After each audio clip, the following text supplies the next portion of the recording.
¿Qué efecto tuvo la depresión en tu matrimonio? Bueno, le dio a todos una nueva etiqueta maravillosa, que es que Diana es inestable y Diana está mentalmente desequilibrada. Y desafortunadamente eso parece haber perdurado de vez en cuando a lo largo de los años. ¿Estás diciendo que esa etiqueta se mantuvo en tu matrimonio? Creo que la gente lo usó y se quedó, sí. A lo largo de los años en la familia real, los escándalos han venido en diferentes formas. Pero verás, el que estamos a punto de revelarte trasciende todo lo que hemos visto. No ocurrió frente a las cámaras. No hubo luces intermitentes ni reporteros de tabloides abarrotando las puertas. Sucedió como lo hacen todos los desastres reales. Silenciosamente, detrás de puertas cerradas. Dentro de Clarence House, la reina Camila estaba sentada rodeada de un puñado de asesores principales y asesores legales. Sin té, sin cortesías, pero se podía sentir la tensión en el aire estéril y la vista de un sobre Manila que nadie se atrevía a tocar hasta que se deslizó suavemente hacia ella. Este sobre no tenía marcas, ni escudo real, solo 3 hojas de papel. Y dentro había un informe de ADN contratado discretamente a través de canales legales de terceros. Se suponía que era solo una verificación de antecedentes rutinaria, o eso pensaban. Pero resultó que esto no era rutinario. De hecho, era cualquier cosa menos eso, porque dentro de ese sobre había un nombre, Diana Frances Spencer, y debajo una estadística que congeló la sala, un 99.9% de coincidencia materna. Este no es un emparejamiento ordinario, es un emparejamiento que no debería existir. Camila apenas pasó de la primera página antes de que su cuerpo cediera. Los asistentes la atraparon justo antes de que cayera al suelo. Un médico fue llamado de inmediato. El palacio se cerró, pero el daño ya estaba hecho. Esto no era un rumor familiar polvoriento o un escándalo sensacionalista. Esta era una revelación que podría trastocar toda la línea de sangre real. Porque si Diana tenía un hijo secreto, y si ese hijo aún estaba vivo, entonces nada ni nadie dentro del palacio de Buckingham estaba a salvo de lo que vendría después. Era una mañana como cualquier otra, o al menos eso creía el personal. El día de la reina consorte había comenzado con sus habituales informes pulidos, actualizaciones de seguridad y algunos memorandos de relaciones públicas para próximas apariciones. Luego llegó un último artículo, entregado no por el mensajero habitual, sino por un enlace legal del palacio. Sin palabras, sin explicación, solo un discreto asentimiento y un sobre Manila colocado en el escritorio antiguo. Camila, quien es reverenciada por su habilidad innata para manejar crisis antes de que lleguen a los titulares, apenas lo miró antes de abrirlo. Dentro de este sobre había 3 hojas de papel blanco. Nítidas, frías, sin sellar, excepto por un pequeño logotipo de un laboratorio forense privado en Ginebra. Escaneó las primeras líneas, los identificadores de rutina, el género, la edad y el año de nacimiento, 1986. Pero cuando llegó a sujeto alfa, sus ojos casi se le salen de la cabeza, casi como si no pudiera creer lo que estaba viendo, como si hubiera temido ese momento. Bueno, resultó que el sujeto alfa era un 99.9% compatible maternalmente con Diana Frances Spencer. Leyó la línea una y otra vez. Su mano comenzó a temblar. Un extraño silencio se apoderó de la sala. No el silencio formal de la realeza, sino el que zumba con algo invisible, como una tormenta antes de tocar el suelo. ¿Es un error?, susurró. Pero incluso antes de que los asistentes pudieran responder, el cuerpo de Camila se desplomó. Se inclinó hacia adelante, tirando las páginas al suelo. 2 asistentes la agarraron justo a tiempo mientras el pánico se apoderaba de Clarence House. Un médico del palacio fue llamado de inmediato. La seguridad selló el ala. Los teléfonos fueron confiscados. Resultó que el informe era tan real como podía ser. Y dentro de su redacción limpia y clínica, había una verdad para la que nadie estaba preparado. Diana pudo haber tenido un tercer hijo, y ese hijo podría estar vivo. Pero, ¿cómo llegamos aquí? Tenemos que retroceder un poco para obtener la imagen completa, comenzó silenciosamente. Un hombre de unos 30 años que vivía en el extranjero envió una muestra rutinaria de ADN a una empresa privada de genealogía en Ginebra. Según documentos interceptados más tarde por personas del palacio, no estaba buscando realeza. Estaba buscando sus raíces. Adoptado al nacer, sin historial médico familiar, sin registros de nacimiento que tuvieran sentido, solo preguntas. Y él quería respuestas. Los resultados, sin embargo, le dieron algo que nunca esperó: una madre biológica, la única e inigualable Diana Frances Spencer. Los técnicos de laboratorio lo señalaron de inmediato, asumieron que era un error, un fallo. Tal vez alguien había enviado una muestra falsificada, así que lo repitieron una y otra vez. Aún así, coincidencia del 99.9%. Fuera de protocolo, accedieron a marcadores genómicos públicos vinculados a Diana, datos preservados con fines históricos y forenses después de su trágica muerte en 1997. Cada secuencia coincidía. Fue entonces cuando el director del laboratorio hizo una llamada, no a la prensa, no al hombre, a un contacto privado con la inteligencia británica. Dentro de 48 horas, el equipo legal del palacio tenía el informe. Al personal se le entregaron órdenes de silencio. Los servidores del laboratorio fueron limpiados discretamente. Se realizó un pago, supuestamente de 7 cifras, para asegurar el silencio, pero alguien cometió un desliz, y así fue como el sobre llegó al escritorio de Camila. El hombre, identificado en el informe como sujeto alfa, no tenía entrenamiento real, ni manejadores, ni agenda, solo un rostro que supuestamente parecía inquietantemente familiar para quienes lo vieron. Los pómulos de Diana, sus ojos, su intensidad silenciosa. No pidió un trono, ni siquiera pidió atención, pero el ADN no se preocupó por las apariencias.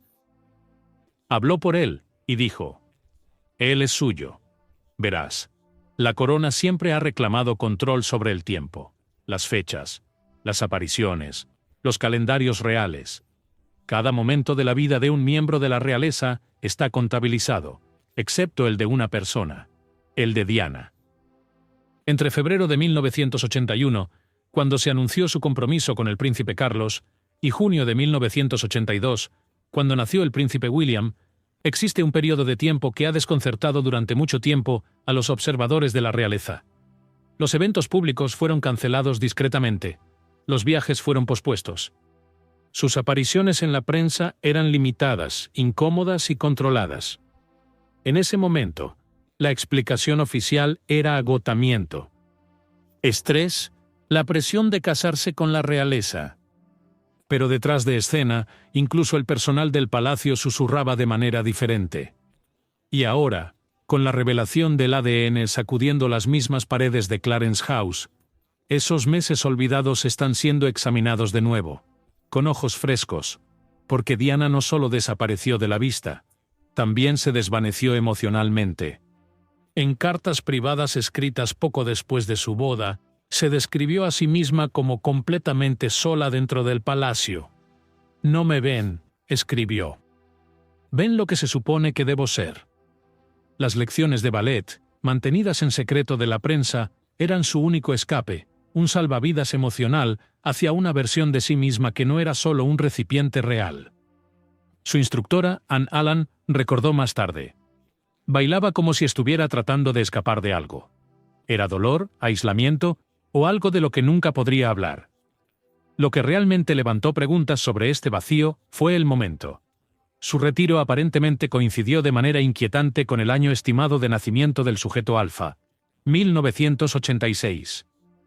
Algunos teorizan que el niño no fue criado en el palacio en absoluto, que un embarazo pudo haber ocurrido antes de lo conocido, que el niño fue llevado, escondido o nacido en secreto para proteger la imagen de una novia real perfecta. Suena impensable, pero también lo fue la muerte de Diana, hasta que sucedió.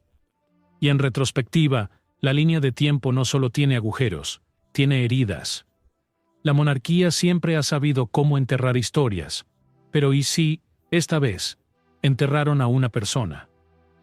En el cuento de hadas real, al público se le vendió la idea de Diana casándose con un príncipe y viviendo una vida de deber, diamantes y devoción. Pero dentro de ese palacio, detrás de las tiaras y las cámaras de televisión, ella se estaba rompiendo. Y en ese colapso silencioso llegó Barry Manaki.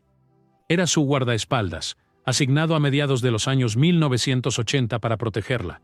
En cambio, se convirtió en el único hombre que, según sus propias palabras, realmente la hizo sentir segura. Lo que comenzó como límites profesionales, supuestamente se convirtió en algo más profundo. Diana más tarde se referiría a él, ante personas cercanas, como el gran amor que nunca se le permitió tener. Según fuentes familiarizadas con la historia, la relación no duró. No pudo, no bajo el escrutinio real. Y luego, en 1987, ocurrió una tragedia. Manaki murió en un accidente de motocicleta, un evento que Diana supuestamente calificó de sospechoso. Para algunos, él era solo otro nombre perdido en el abarrotado drama de la vida de Diana. Pero para los conocedores, representaba algo mucho más peligroso, prueba de que ella era capaz de secreto, pasión y rebelión. ¿Podría haber sido él el padre del niño revelado en ese informe de ADN? No hay evidencia, no hay prueba, solo patrones. Una mujer silenciada, un hombre borrado, una cronología que no se alinea del todo con los registros oficiales, y una monarquía con todas las razones para asegurarse de que la historia terminara antes de que comenzara. Porque si el verdadero amor de Diana no era Carlos, si su hijo no era real por matrimonio, sino por elección, entonces el cuento de hadas era una mentira, y el palacio lo sabía. De todos los rumores que rodean a la casa de Windsor, este suena el más impensable, y sin embargo, ha persistido silenciosamente. Mucho antes de que Diana fuera alguna vez medida para un vestido de novia, había susurros de pruebas de fertilidad, de procedimientos discretos, de médicos traídos no para tratarla, sino para examinarla, no por enfermedad, sino por viabilidad real. La teoría es así. En las primeras etapas de su noviazgo con el príncipe Carlos, Diana supuestamente fue sometida a un programa de fertilidad organizado a través de una institución médica cercana a la realeza. Sus óvulos fueron extraídos y fertilizados, no para la concepción, sino para asegurar que pudiera proporcionar herederos antes de que se finalizara el matrimonio. Todo fue extraoficial, sin formularios de consentimiento, sin rastro médico, solo una necesidad no oficial envuelta en discreción real. Y luego, la historia toma un giro más oscuro. Según una teoría marginal, un médico rebelde, supuestamente despedido poco después, implantó uno de esos embriones fertilizados en una madre sustituta. La niña resultante, criada en el extranjero, ahora en sus 30 y tantos años y conocida solo por algunos investigadores como Sarah Spencer. ¿Descabellado? Quizás, pero fue suficiente para provocar múltiples investigaciones en línea. En 2011, un tabloide estadounidense publicó un artículo especulativo sobre una mujer que afirmaba haber sido criada bajo un intenso secreto. Supuestamente le dijeron que era hija de Diana y le advirtieron que no buscara la verdad. Y ahora, con una nueva coincidencia de ADN confirmada que apunta a un niño varón del mismo rango de edad, la historia ha mutado. Los teóricos de la conspiración, antes descartados como delirantes, ahora susurran de nuevo, solo que esta vez con combustible. Porque si el material genético de Diana fue mal utilizado una vez, ¿podría haber sucedido de nuevo? ¿Fue el sujeto alfa resultado del amor, un error o un experimento? Incluso los conocedores de la realeza no se atreven a tocar esa pregunta. Pero aquí está la que todos tienen demasiado miedo de hacer. Si el hijo de Diana existe fuera del sistema real, ¿eso lo hace irrelevante? ¿O lo convierte en el más peligroso de todos los miembros de la realeza? Mientras el palacio aún se apresuraba a sofocar los rumores disidentes, un discreto video de 4 minutos apareció en línea. Fue subido a un sitio privado y compartido por un puñado de cuentas anónimas. El video no tenía logotipo, ni colores reales. Ni siquiera se publicó bajo su nombre real. Era solo un hombre, de unos 30 años, con ropa modesta, sentado frente a una estantería sencilla. Detrás de él, una fotografía enmarcada del campo inglés. No parecía un miembro de la realeza, pero se veía familiar. La forma de su mandíbula, la suave inclinación de su nariz, la manera en que parpadeaba mientras reunía sus pensamientos. Las personas que supuestamente estaban mirando, juraron que vieron a Diana. No su moda, no su fama, sino su esencia. Nunca alzó la voz, nunca reclamó un trono, no mencionó la corona ni el palacio. Ni siquiera el nombre Carlos.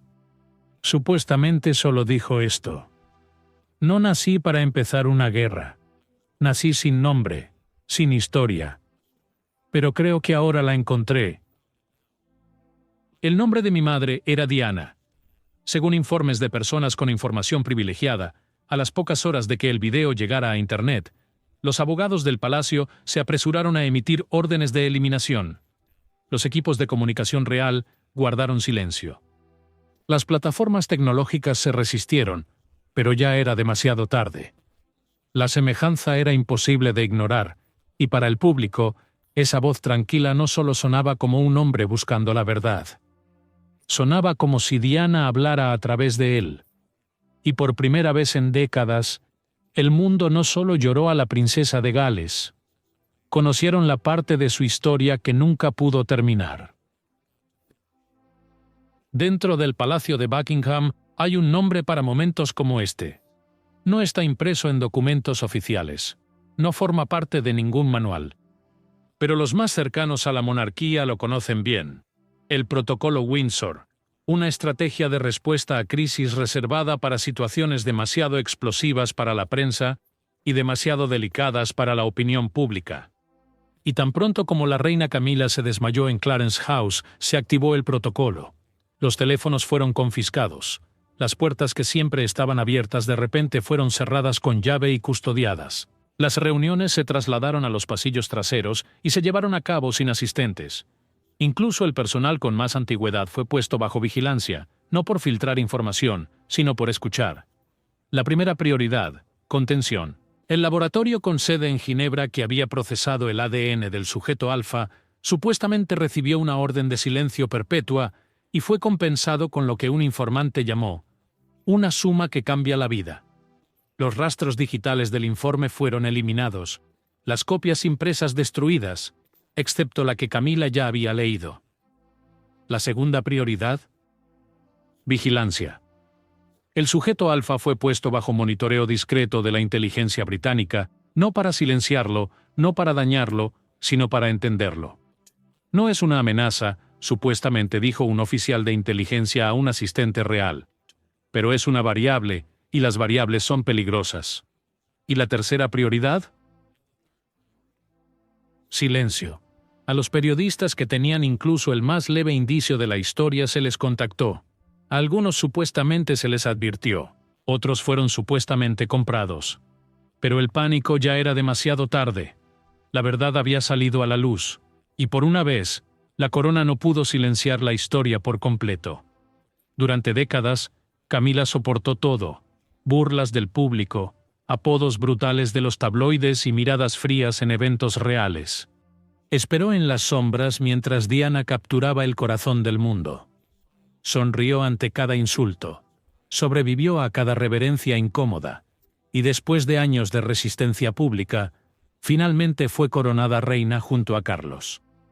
Pero ahora, todo se está desmoronando, porque la única mujer a la que pasó su vida tratando de dejar atrás, acaba de regresar, no en los titulares, sino en sangre. No fueron solo lágrimas, dijo un asistente del palacio, hablando anónimamente. Fue pánico. Fue rabia. Era miedo. Camila no se derrumbó solo por el shock. Se derrumbó porque todo lo que había construido, su imagen, su posición, su frágil aprobación pública, de repente estaba en riesgo de ser eclipsado nuevamente. Los susurros dentro del palacio eran aún peores. Se parece a ella, dijo supuestamente un miembro del personal. Mismos pómulos, misma tristeza en los ojos. Es como ver a Diana respirar de nuevo, pero en el cuerpo de un hombre. Camila había temido muchas cosas: el escándalo, el rechazo, incluso el silencio de Charles. Pero nunca temió el regreso de Diana, no de esta manera, porque los fantasmas no pueden heredar el trono, pero los hijos sí. El palacio nunca emitió un comunicado. No hubo comunicado de prensa, ni reconocimiento oficial, pero según múltiples fuentes internas, el rey Carlos se reunió con el hombre. Solo, sin ayudantes, sin cámaras, sin agenda. La reunión, que supuestamente tuvo lugar en una residencia real no revelada fuera de Londres, duró menos de 1 hora. La sala fue despejada. La seguridad se mantuvo a distancia. Ni siquiera Camila estaba presente. Nadie sabe lo que se dijo.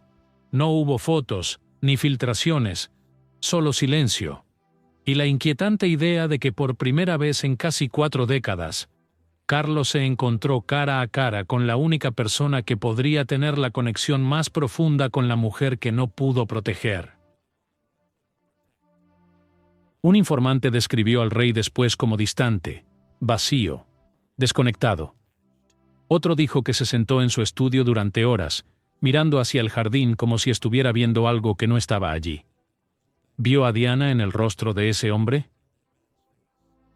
¿Recordó lo que perdió? ¿Lo que rompió?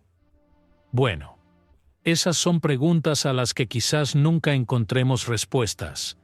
Pero si la reunión ocurrió, y los conocedores juran que sí, fue el acto de reconocimiento más silencioso que la monarquía haya hecho jamás. Sin títulos, sin disculpas, sin corona. Solo 2 hombres y un recuerdo que ambos llevaban. Verás, en la monarquía, la sangre lo es todo. Decide títulos, determina la sucesión y justifica el poder. La corona no se asienta en el amor, el mérito o la popularidad. Se apoya en el linaje. Y ahora, ese linaje está bajo fuego. Legalmente, la existencia de un tercer hijo no alteraría la línea oficial de sucesión. El sujeto alfa supuestamente nació fuera del matrimonio. Nunca fue reconocido y nunca fue registrado en los archivos reales. Pero esto no se trata de la ley. Se trata de percepción, identidad, historia. Porque si Diana tuvo otro hijo, y el mundo lo cree, entonces todo cambia. El público ve la probabilidad de un nuevo heredero. La monarquía ve un pasivo. Y Carlos, por segunda vez en su reinado, está atrapado entre la mujer que perdió y la institución a la que sirve.